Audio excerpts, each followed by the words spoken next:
Watch who?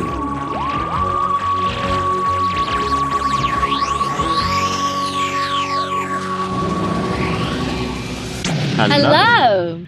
And welcome to Watch Who, a Doctor Who podcast. I'm Mark. I'm Sarah. And I'm a Doctor Who fan. And I'm new to watching Coom. Watching for the very first time. Very first time. And welcome everybody. Sarah, I'm on the other side of the fireplace, through here. Through here? Through here. I'm down here in the fireplace. Down here.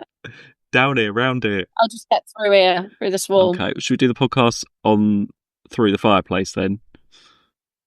Sure. We can be on opposite sides. How are you? I'm all right, thanks. Wasn't expecting that. I'm all right. How are you, Mark? Yeah, I'm good. Well, I'm just saying we haven't recorded for a while, but in terms of podcast release time, there's been no gap, but there has been gap in us recording, and it has been very hot. Very hot. We are recording in heatwave. We are. Do you know what? I've had ants. I had to get ant powder the other day. You had to get what, sorry? Ant powder. Ant powder? Because there's ants coming in on the floor. I don't know why I froze at that. I mean, what else would you use ant powder for? But I felt like Barbara in Planet of the Giants. Getting all this, I was really scared of getting the ant powder on me. I was scared how poison it is. Be careful with that stuff. It's poison, Mark. It is, yeah. So I put it down. The ants have disappeared, but it's also killed all the woodlice that are around coming in, and slugs. Everything else. It's killed everything. It is proper like real life Planet of the Giants is happening here. But yeah, I did get it on my hands, and I was like doing that thing that Barbara does. I was like, no, I've washed my hands, but I feel like the poison's still on me. So that's been going on. Got a few, quite a few updates here. Oh, we were saying earlier, I think I've been scammed getting your birthday present, so I'm sorry you're not going to get it on time.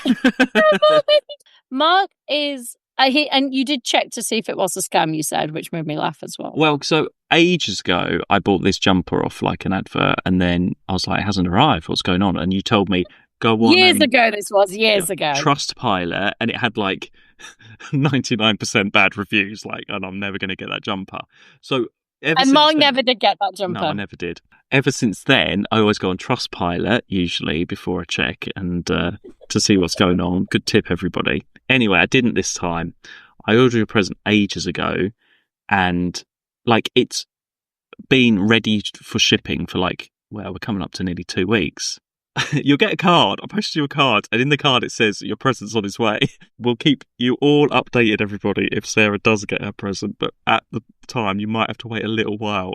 I kind of want to know what it is, but I kind of don't in case it arrives. Yeah, so. Exactly. I won't tell you yet. We'll wait until we get to the 3-month mark. Yes, yeah, we'll wait. Hopefully it won't be that long, but we'll see. So, yeah, I could have been scammed. Also, this is our first episode here. Big times, everybody.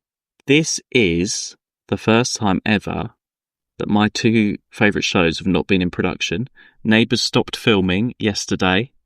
All the pictures are up. The sets have been cleared already. Empty studios gone. So Neighbours and Doctor Who are not currently in production at all. Oh, Mark, are you all right? Well, it's very strange. It's, there's always been one of them going. How many Neighbours episodes are left to air? So it goes on till the beginning of December. So you've got what? There's 6 months? There's 200 episodes to go, yeah. So come January, Mark will really be at a loss what to do. There'll be no new Doctor Who, well, maybe, and no new Neighbours. I don't know. We have a Christmas special for Doctor Who this year. No, nothing, no. Nothing, is there? Nothing. I mean, we do know that there's that spin-off. Well, they've got the spin-off coming, yeah. That'll be on. So that is new, but nothing currently. We'll have a spin-off, that's it. You have a spin-off. In production. And we'll see what happens to Neighbours, because there's rumours that it might come back for one-off specials every now and then. Or somebody. They're both looking for streamers. This is the time we live in, isn't it? All these TV shows, 60 years of Doctor Who and 40 years of Neighbours, and they can't find a current person to fund it and stream it. That's ridiculous, isn't it? It's time we live in, Mark. It is the time. But that does also bring us on to another subject, that Neighbours Guy is back. I've got a message. No. I did not expect that. Original Neighbours guy's back, everyone. Regular listeners will know what I'm talking about. God, I did not expect that coming. My God. I mean, he's just posted just clips of 1995 to me. He's trying to entice me to, I don't know what, to like say, yeah, I'll send you more VHS or something. I haven't got any to send. But anyway, he's back, everybody. So I'm sure people will be glad that he's back. He's still going. I'm going to message him and say, are you upset the Neighbours is no longer happening? I think you should maybe ask him some questions, yeah. I tried. I mean, he'll be able to complete his collection. Well, I tried. Ages ago, I said, are you upset that Neighbours is finishing when it first finished? And he went, what VHS have you got? Like, like he completely ignores any questions. What's your favourite character? I have tried. I want this episode. I want this. He's very, like, focused. He is extremely focused. But what you should say is, I'll answer your question when you answer mine. Okay, well, I'll try that, everyone. Let's bring this back. Let's bring this conversation back. Let's get some chat. Let's get that going for the new Who era. Also, just before we start, everyone, sorry, lots of different bits and pieces this time. We've heard from a few listeners, which I wanted to update you on. First off, okay, I will have to say, I mean, I won't say all of it. We did hear from our listener, Joe McLaughlin. Sorry if I've not pronounced that right. He had a great update for us and wanted to especially tell you, Sarah, Joe Pickley, who played Kenny in School Reunion, your absolute favourite, your Edith, used to work as a barber at the end of his street. They used to have a signed photo of him from Doctor Who on the counter. And then I won't say the rest of what he said about it because I don't think we can say that anyway. He gave us a little update on Send it me. You can read that, but I won't broadcast it. But thank you very much for that, for that Kenny update, everybody. So Kenny ended up being a barber for a while. Also, Sean got in touch and said, you know, we were talking about Nancy from The Empty Child. Oh, yeah, about like her acting career and stuff. He said that she plays a murder victim in Agatha Christie's Miss Marple. And I did look it up. So The Body in the Library, which is the first one of the revived Miss Marples, like the modern ones. I'd never seen any of those ones. Is it Geraldine McEwen? Like, because it's the one, it's got Joanna Lumley in it. It's got Jamie Theakston. It's got, you know, those all-star like ITV casts. Yeah. So she's in that. Anyway, so I started to watch it. I couldn't actually see her myself. I need to pay attention a bit more because I got distracted because also in that episode, alongside all those stars, it's Miles Richardson and he plays, I mean, I don't know if you remember, you know that Draconian that did all the Shakespeare stuff in the spin-offs? Yeah. That's him. He's in the Agatha Christie's Miss Marple as well. Like, it's got amazing actors. I was like, oh my God, it's the Draconian guy. He gets around. So I will need to watch that again and look out for Nancy in The Body in the Library. I think I thought she was the body in the library, but I don't think she actually is. I think she might be someone else. I need to sit down and watch those. So I will do that. Also heard from Kira. Now, hi Kira, you won't get to this until like 5 years because you have just started watching Classic Who for the first time and she's just done our first season, basically. Oh, okay. What a while to go. So she's in the 60s right now. So hello from the future or the past or wherever you are. And she said, if you made it to here, I hope you have. She said, see you in 5 years when you get to the new, when she gets the new episodes. And her favourite so far is the Aztecs with the Panto villain. No, I was hoping Keys and Marinus would be mentioned, but it hasn't been. Keys and Marinus will be mentioned from us for a while, as she'll know. Oh, but she also gave it, you know, because we had a lot of Ian talk at the beginning. Yeah. She did say she's not sure how old Ian is, but if the character was in his 40s, he perhaps would have served in the military at the end of World War II, thus explaining his Street Fighter skills. We never thought of that at the time. So, yeah, maybe he did have that. You know, he was always fighting his way out of different things, wasn't he? He was. That's why we loved Ian. That's why we loved Ian. Yeah, and we also heard from Ben as well, who thinks we should do all the spin-offs. So, yes, we will. You've got the plan, Mark. We are. I've got the plan. You've got the plan. I just do what I'm told. I had to ask you today. I was like, which one? Because I've been away. I was like, I've no idea what we're up to. I was like, what am I watching? Well, we are watching The Girl in the Fireplace. Last time Mickey came on board, Yeah, I'd kind of forgotten that. And then I saw him get out and I was like, yes, Mickey's on board. And Rose wasn't too upset about that, but there's no sort of indication that she's upset anymore. No. Oh, yeah, she's over it quickly. Actually, it's quite a nice little tag team between them. And this one is written by Stephen Moffat, who did the Empty Child, Gas Mask Child one. It's a fan favourite. I think it still is. I mean, definitely was at the time. It was a standout of the series at the time. Everybody loved this episode. And we're going sort of history, but with science fiction this time. We've got a bit of a mashup. In a way, another celebrity historical, but lesser known, which is quite soon after Queen Victoria. I didn't know anything about Madame de Pompadour. Obviously, she's a real person. Yeah, I looked her up after. Yeah, no, so did I. Yeah. Yeah. Great, Doctor Who, learning. All about the learning. I feel like it's not a character that they would have chosen in the 60s to get kids to know. No. Nowadays. And you don't need to know that she's a real person or anything. It's nice to learn these things, but it's a very different kind of character than, the usual well-known ones that we have. Paris as well, France. No one's trying to do a French accent, though. Yeah, I appreciate it. Yeah, that's probably a good choice. And we start off with, we see Renette, Madame de Pompadour, played by Sophia Myles. She was Lady Penelope in the Thunderbirds film. I think she's had a sort of quite good career. Not so much nowadays. I feel like, and I don't know the reason, she got a little bit cancelled for some opinions on Twitter fairly recently. But again, she does a lot of the conventions as well. And she was there, when I met Peter Davison the other couple of weeks ago, she was there. Nobody was at her table. She was sitting there with Nicola Bryant's dog, like just in the corner on her own. But she was really expensive. She was just as expensive as Peter Davison. I'm like, you're Renette from The Girl in the Fireplace. You've done one episode of Doctor Who. You cannot be the same price as Peter Davison and Nicola Bryant. So I think she was in Transformers. Oh, yeah. So she's done, in terms of her film career, she has done quite a lot. She was in Outlander. Oh, was she? Oh. Underworld Evolution. Yeah, so she sort of does some of those fantasy stuff, TV series. I think she was quite well known at this point of her being, she's quite a good casting coup to get her, I think, at this time. Because she did Thunderbirds in 2004, and this was like probably the year after filmed for it to come out. Yeah. 2006 it came out. I mean, and she plays it actually quite well. You do feel we'll get to it, but you do feel, because I'm really sorry for her by the end of it. She's a very sympathetic character. But yeah, we have Mickey's first time in space. They're very small style. Oh, look at the world. Yes. The classic. We have to have someone look out of a window, look at the world. Well, we've already done it with Rose and everything. And yeah, they do it a little bit differently to how they did it with Adam, don't they?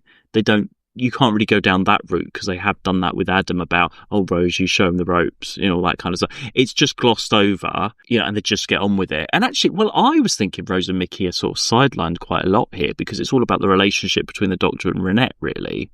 It is, yeah.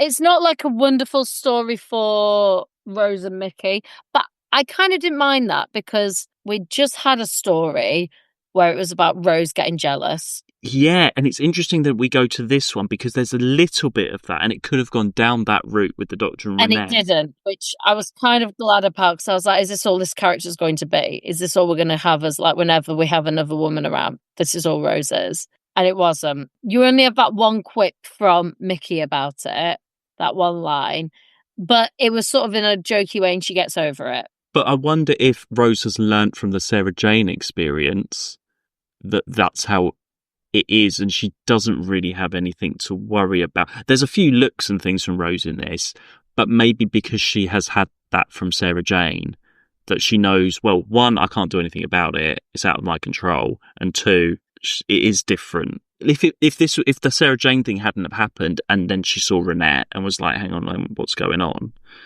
It could have gone down that way quite easily. Maybe, yeah. But we have just had that, and I was a bit worried, like, is this all we're going to have? Maybe it's because she doesn't see it. She doesn't see them snogging. There's a lot she doesn't see. Okay, so we have this fireplace. I mean, it's a great Doctor Who thing again. Random fireplace that goes through to Paris from a spaceship, going from future to past, through a doorway. Kids, don't start crawling through your fireplaces, but kids could do that and pretend. It's a great, just walk through a door and you're in a different. I'm sure I would totally be the girl in the fireplace in primary school if this was on. It is a bit weird. I mean, when you look at it in terms of the Doctor meets that child, and for him it's like 5 minutes later and then he's snogging her as a woman. That is a bit of a weird thing when you look back at it in that way. Yeah. But from Renette's point of view, it's fine. It is a bit odd. Actually, David Tennant went out with Sophia Myles just after this for a little bit, I think. I just read that myself, yeah. I think it's a really good idea for a story. It's a simple idea and it just works really, really well. And it's not like big budget. I mean, your costume drama stuff, the spaceship stuff isn't elaborate or anything. It does what it needs to do. BBC does costume really well. And when you see the robots, they are so intricate. The look of them. Yeah, they look great. I mean, when they're done up, like the whatever they're supposed to be, that look sort of half in the dark when you first see them is terrifying. But then also when he takes off and you see all those cogs and everything inside. Yeah, really clever. Just building that must have taken so long. They probably had only like one that probably worked properly. Oh yeah, they've only done the one. Yeah. Everyone's like an actor underneath them, but it's a really simple costume idea as well. Because I mean, look, BBC will have these to hand, these sorts of costumes. They just need to like tweak the fittings, right? And then you just need the one to be beautifully animatronic in a clear head, beautiful. I'm really jumping ahead now.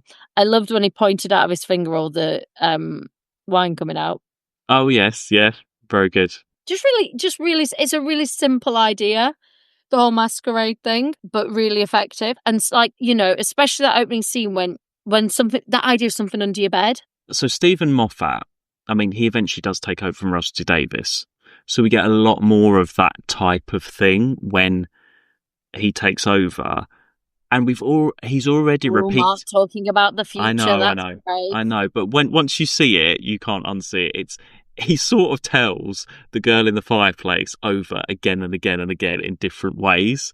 His kind of themes are, which we've already seen, so in The Empty Child, it was those nanobots that were just doing their job. They were the ambulance, weren't they? And they didn't know that the kid and the mask were different and merged them together. So it's technology just carrying on, doing its thing. This as well is technology just not knowing, going on. We find out that they've used all the crew for spare parts and everything.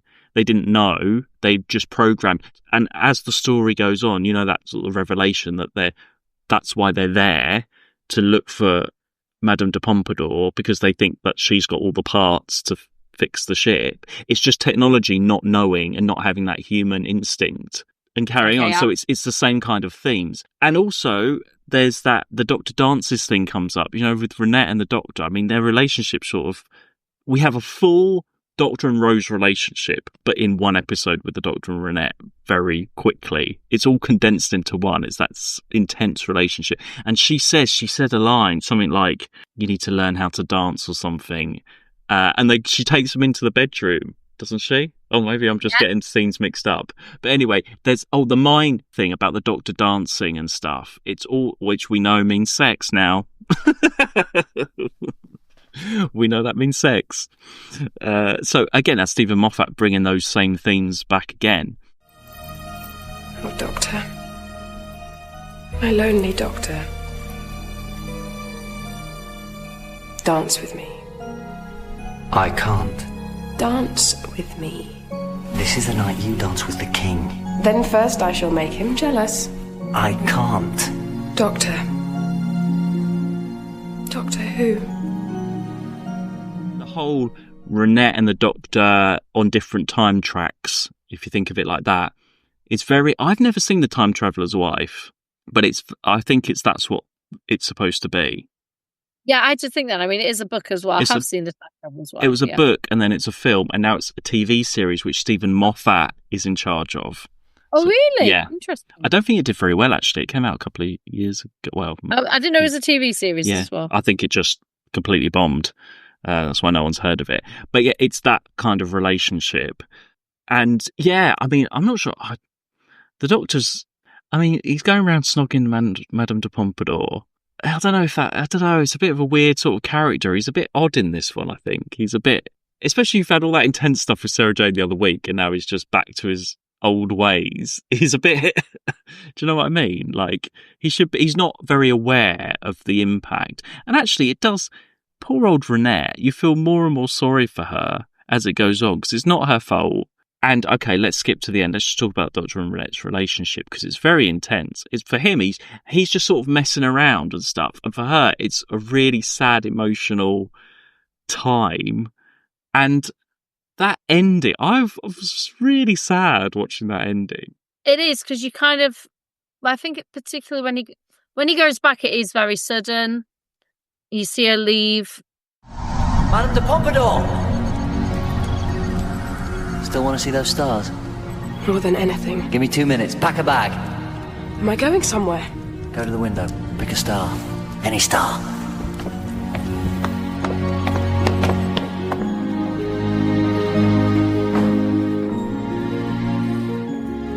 I guess it's history as well, though. Well, it's sad because he's stuck, and he's like, yeah, okay, well, I guess I'm, spending my life with you, and, and he's probably thinking, so the time window at the end stops.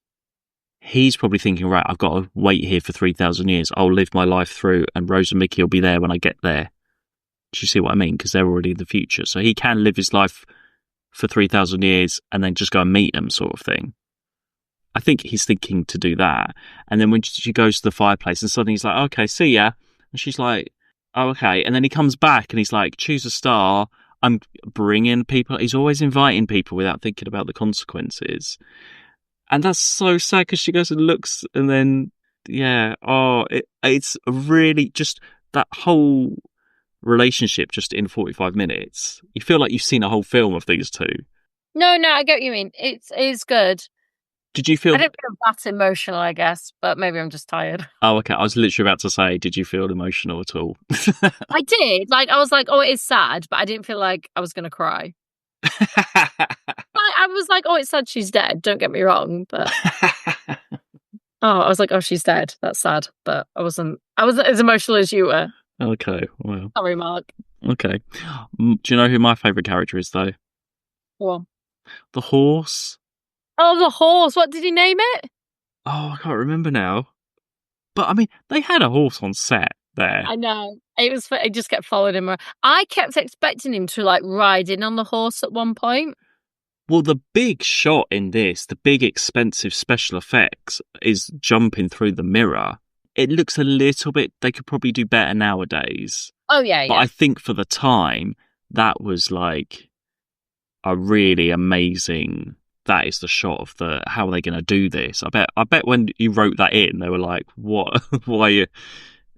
How can we do this? And actually, I was looking on the locations, and it says, like, David Broome Event Centre, Monmouthshire. And I was like, where do they film that? And it's like filming for the horse jumping special effect.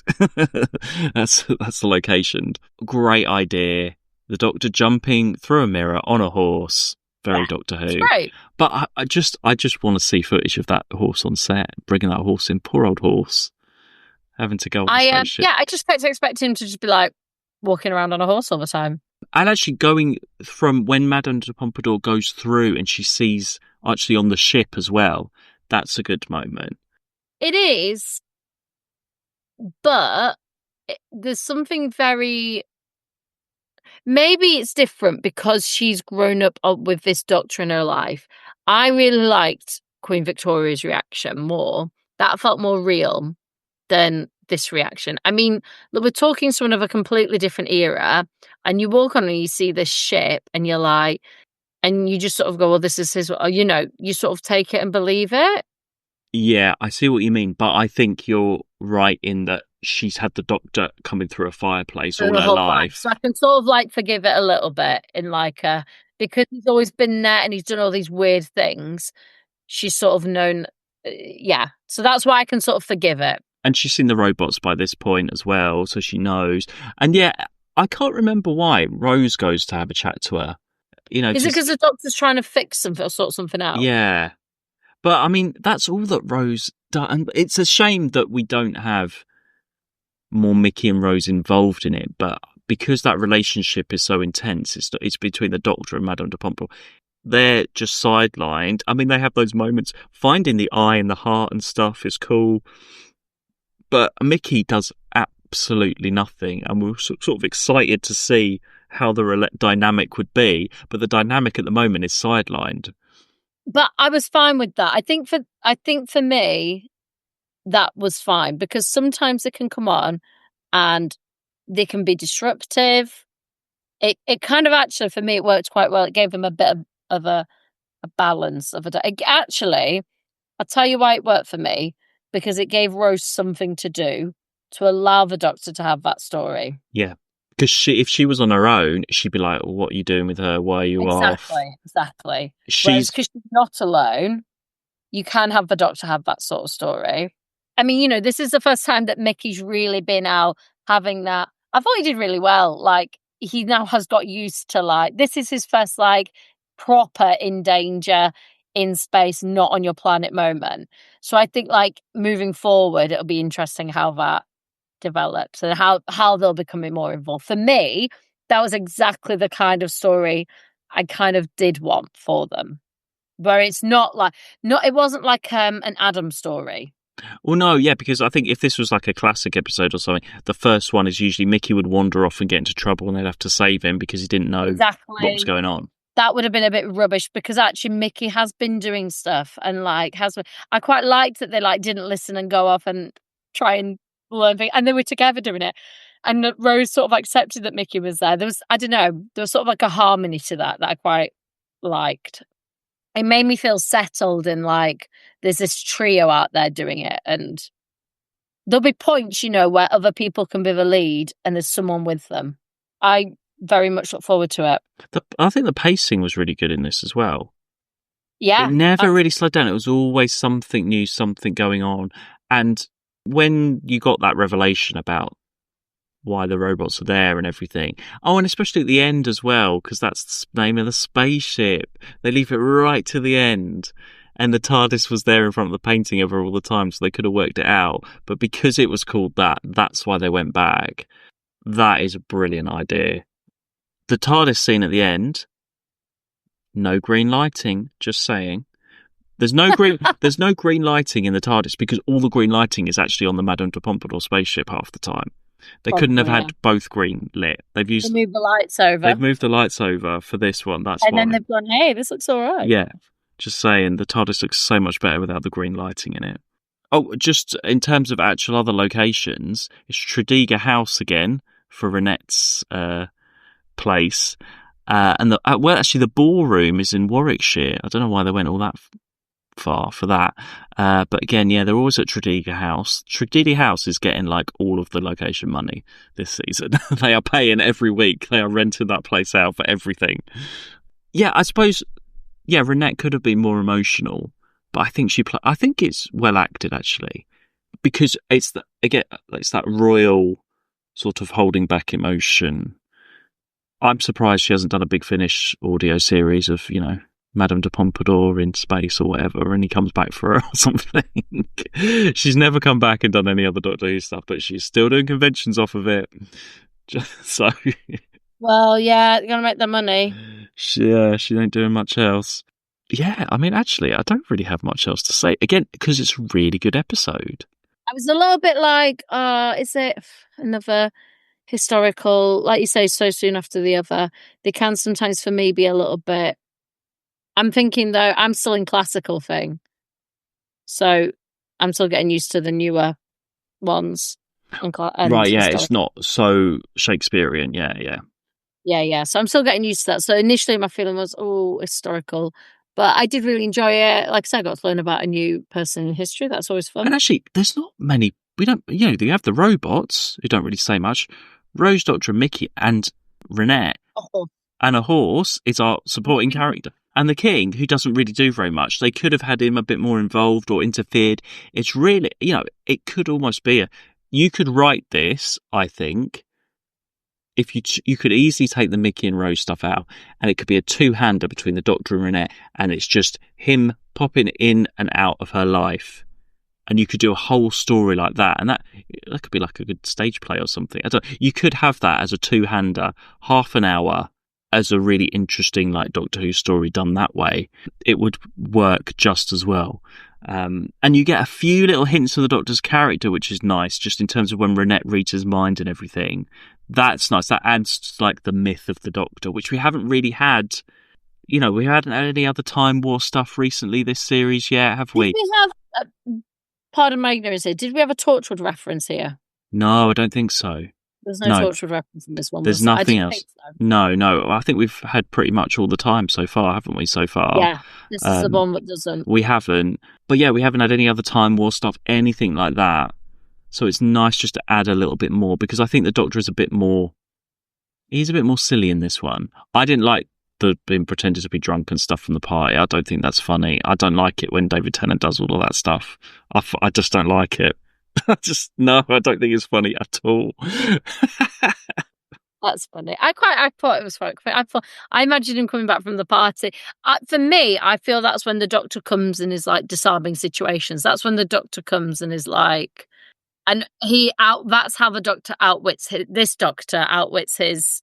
Because it was the same when he arrived, you know, he woke up and he comes out, and that's the unsuspect of the Doctor. You don't suspect anything of him, but then he completely...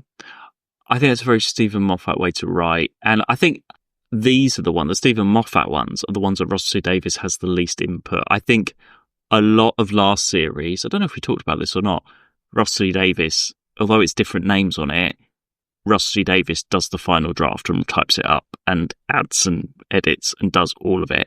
I think the only ones he has nothing to do with, or very little, are the Stephen Moffat ones, because he knows what he's doing and he can just... Everybody else has a Russell rewrite over the top of theirs, whereas these ones are just as is quite a lot of the time, from what I understand. So... he's a really good writer. He's after Russell T Davies, he's like the best writer, I think. And he does a lot. And obviously takes over because he's so good. This is really one of his best ones. This is when all of his ideas are still fairly new. When we get onto it and we've seen this episode a million times with loads of other people, then we might get a little bit bored of it. But it's original. At this point in time, it's an original Doctor Who story to show that relationship through time. And time as well. Stephen Moffat does time. Nobody else really messes around with time travel that much. We saw that in Father's Day, I suppose, a bit. But for a time travel show, it's not always about time travel and stuff. You know what I'm saying? I don't know what I'm talking about now. I know. You know what I'm saying, everybody. Let's leave it there, because I just getting really like... It's the heat. It's the heat. It is the heat. It is a scorcher. And actually, watching this... 20 years ago, where did you watch it, Mark? You haven't told us. All of these I'm watching at university in our student house, and we had a TV downstairs in the living room. I had a TV in my bedroom, but I remember a lot of these having it on in the living room with various people around also watching, and it was a boiling hot summer. We didn't always have a TV in the living room because, maybe I've mentioned this as well, when we used to have music video projects and stuff, you know, we did like filming and stuff, we get like, oh, you have like a week to make a music video for something. It'll be like, oh, we need to do this, we need some money to do this. So in our student house, we'd be like, go down to cash converters around the corner and be like, right, TV needs to go, this needs to go, we need some money for our music video. And then we'd make the project, and then when we had some money, we'd go back and buy it all back again. So sometimes we had a TV, sometimes we didn't, depending if it was in cash converters or not, or we needed it for our budget for our music videos. But we did have it here. And yeah, I remember watching this one at, a lot of these at uni, and people that watched it, because Doctor Who was a big thing at the time, you know, there'd be people around watching it as well. I've got some, when we get to some later stories, I definitely... Did you ever worry that someone was going to go and buy your TV?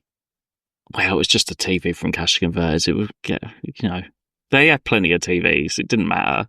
Yeah, I do remember that. In my head, maybe it's because like I went later. You always, when you're even in your student houses, like that you rented, there was always a TV. No, this came completely... This was I mean, there were already people in there. I went in the second year. There was already people who had been in there. No, it was all unfurnished. You have a bed? It came with a bed, yeah.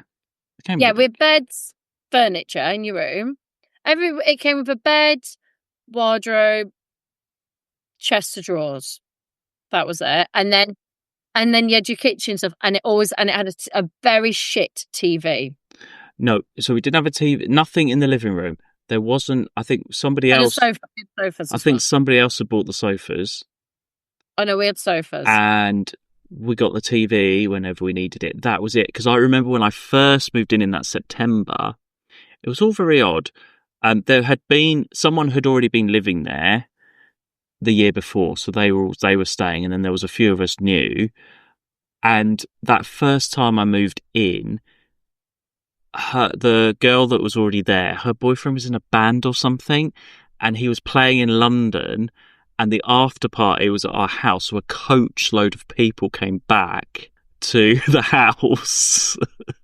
And there was a huge party, and there, lots of people, like cigarettes on the floor and everything. There was no furniture though, for whatever reason. I can't remember why there was no furniture. There was like a Stormtrooper Star Wars cardboard cutout. I remember that, but there was no furniture. That's hilarious. And that's classic. The next morning, like I just moved in that day. The next morning I got up and there was like, just a huge mess, cans and cigarettes and stuff all over the floor and everything. And there was a knock at the door, and it was the landlady, and she's like, "Oh, hello, I hear you don't have any furniture. I've got this furniture for you." And I was like, "Oh my God." She's like, "I'll just come in." I was like, "Oh my God." She can't come in because this huge mess. And I was like, "Oh no," I had to let her in. I was like, trying to like tidy up quickly. There was something about, there were chairs that were in the loft or something, but there was asbestos in the loft or something like that. Anyway, she was bringing these chairs and putting these chairs together. She was putting these chairs together, and I was thinking, oh my God, she's looking around. There's all these ashtrays and cans and everything. I was like, this isn't even my party. I don't know. I literally have no idea. It was this after party. I moved in last night, but that sounds worse. I know.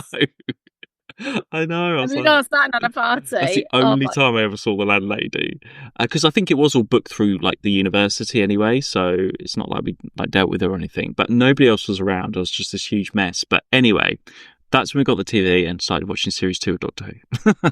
Yeah, I'll get onto more stories of that actually with certain episodes. Because last week with Sarah Jane's, I definitely remember sitting in the living room watching that and being like, oh my God, Sarah Jane. But we didn't really socialise that much. There was a few of us, there was like 4 of us, but like didn't really know each other, that we had sort of other people that we knew. So it's not like we all were all in the living room together in that way. A lot of the time it was like I'd have people over or they'd have people over. It was a bit odd. Like we didn't really socialise in that way a lot. So that's why they had this, it's a coach load of people, and I was like, what's going on? Anyway, but next time, it's a 2-parter, by the way, next time. Right, okay. I will plan accordingly. Get ready. It's our first 2-part of the series, yeah. So we need to plan that one out. It's called Rise of the Cybermen. Well, I did see the Cybermen at the end, yes. Cybermen are back. It's their time for the new series. They've been waiting. They saw the Daleks last series and were like, we need to come back. I have been waiting for them. We did see them last series in a museum. Yes, we did. We saw an old one, yes. I did think they would come back at some point. I'm excited to see. I like the Cybermen. I do like the Cybermen. Yeah, they're hit and miss for me. It depends. I'm not too keen on this one's coming up, but we'll talk about that when we get there. But yeah, thanks everyone for being in touch recently. Always nice to hear from everybody. Always nice to hear. And we will see you all soon for the Cybermen 2-parter next week. In the meantime, follow us on our socials and things of that nature to watch Who. And we'll see you all very soon. The Fireplace is going. What are you saying? Oh, and follow us on Patreon as well. Sarah just did a P with her hands. But you know what I mean? Not a P, a P. A P symbol. I did a backward P, actually. You did a backward P, although you could have... Zoom, I had to do a different P. Although you could have said it. Well, you were talking, and I was like, Mark's in the flow. I am, yeah. I don't know what's going on. See you later, everyone. Bye. Bye. To watch Who.